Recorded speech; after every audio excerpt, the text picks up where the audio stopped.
ለህዝብና ሀገሩ ብዙ መስራት የሚገባው ወጣት ለችግርና ጦርነት እንዲማገድ ይገደዳል። ሰርቶ መኖር ነግዶ ማትረፍ የሰርክ ተግባር መሆኑ ቀርቶ የአንድ ህገወጥ ቡድን ችሮታ ተደርጓል። ይህ አሁናዊ የትግራይ ክልል መልክ ሆኗል። የጥቂት ከወንበር ጋር የማርጀት ህልም ያላቸው ግለሰቦች ፍላጎት የተጫነው የክልሉ አሁናዊ ቁመና ህገወጡ የቀድሞ ህወሓት አጀንዳ በህጋዊ ሰነዶችና በህዝብ ልብ የተነፈገውን ህልውናውን ለማስመለስና የወንበር ጥማቱን ለማርካት ከኢትዮጵያ ታሪካዊ ጠላቶች ጎን ተሰልፎ ለሌላ ዙር ጥፋት በመጋጋጥ ላይ ተጠምዷል። ከፋና ቴሌቪዥን ቆይታ የነበራቸው የአረና ትግራይ ሊቀመንበር አምዶም ገብረስላሴ የትግራይን ወጣት ወደ ጦርነት ለመክተት ጥረት የሚያደርገው ህገወጥ ቡድን መቼም ቢሆን ተቀባይነት ሊኖረው አይችልም ይላሉ።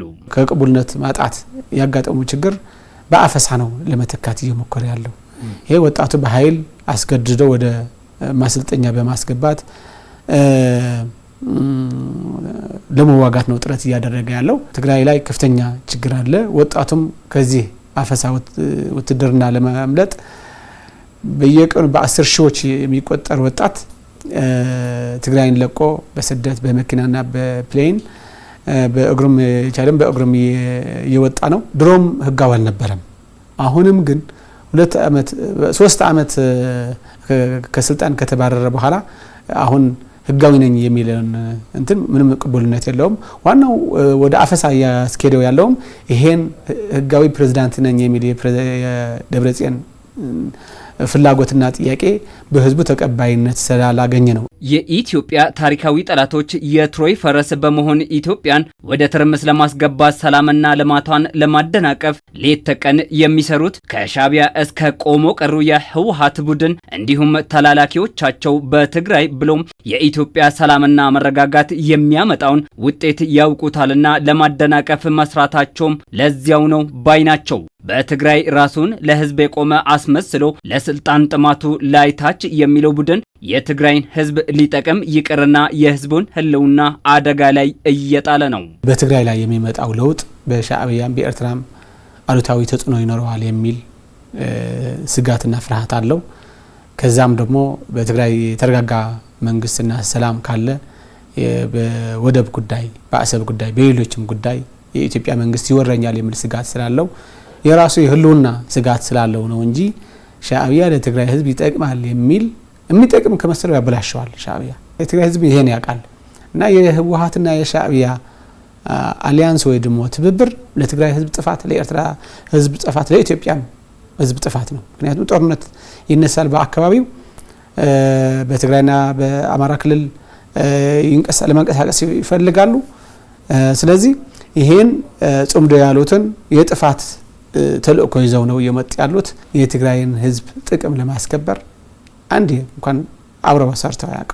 ከፍጥረቱ ስለ ንቦናው ከሰላም ይልቅ ከጥፋት ጋር የተዋቀረው ይህ ስብስብ በትግራይ ሊመጣ የነበረውን የሰላምና የልማት ተስፋ ለማጨለም ቆርጦ ተነስቷል። በፕሪቶሪያ የተፈረመውን የሰላም ስምምነት በመጣስ የራሱን የጥፋት መንገድ ለመተግበር መንገድ ይዘጉብኛል የሚላቸውንም ማሰርና ማንገላታት ላይ ተጠምዷል ይላሉ የአረና ትግራይ ሊቀመንበሩ አምዶም ገብረስላሴ። ወጣቱ ካሁን በኋላ ጦርነት አልገባም ይበቃኛል ብሏል። የሰላምና ለውጥ ምክር ቤትም ዋና ስራችን ይሄ ነው እያደረግን ያለ ነው።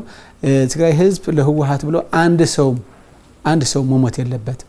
በዚህ በጦርነት ምክንያት ለህወሓት ለማዳን ተብሎ አንድ ሰው መሞት፣ አካል መጉደል፣ መድከምም የለበትም ብለን እየሰራን ነው። በጥቂት ከህዝብ ፍላጎት በተጣሉ ቆሞ ቀሮች እንደማያዣ የሚታየው የትግራይ ህዝብ እንደሌላው የኢትዮጵያ አካባቢ ሰላምና ልማትን በሩቅ የሚያየውና የሚሰማው ነገር ግን የማያገኘው እንዲሆን ተደርጓልና ይህን በቃ በማለት ከሰላም ፈላጊ አካላት ጋር በጋራ መስራት አስፈላጊ ስለመሆኑም ያነሳሉ። የትግራይ እናቶች ልጅሽን አላመጣሽም እያለ እየታሰረ ነው። አሁን ወጣቱም በእናንተ ታፍሼ ወይም በእናንተ ጋር ተሰልፍ አልዋጋም እያለ ወደ ስደት እየሄደ ያለው በዚህ ምክንያት ነው። ስለዚህ ደብረጽዮን የሚባል ፕሬዝዳንት የለም በትግራይ ላይ። ደብረጽዮን የሚባል ሽፍታ ነው ያለው።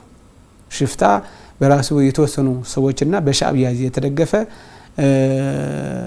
ራሱን ያወጀ ነው እንጂ እንደ ፕሬዝዳንት እንደ ባለስልጣን የሚቆጥረውም የለም፣ የሚሰራውም የለም፣ የሚሰማውም የለም። ከሰላሙም ከልማቱም የተነጠለው የትግራይ ህዝብ ስለ ዛሬ ህልውናውና ስለ ነገ ትውልድ ሲል ቡድኑን በቃ ሊለው እንደሚገባ ጥሪ አቅርበዋል።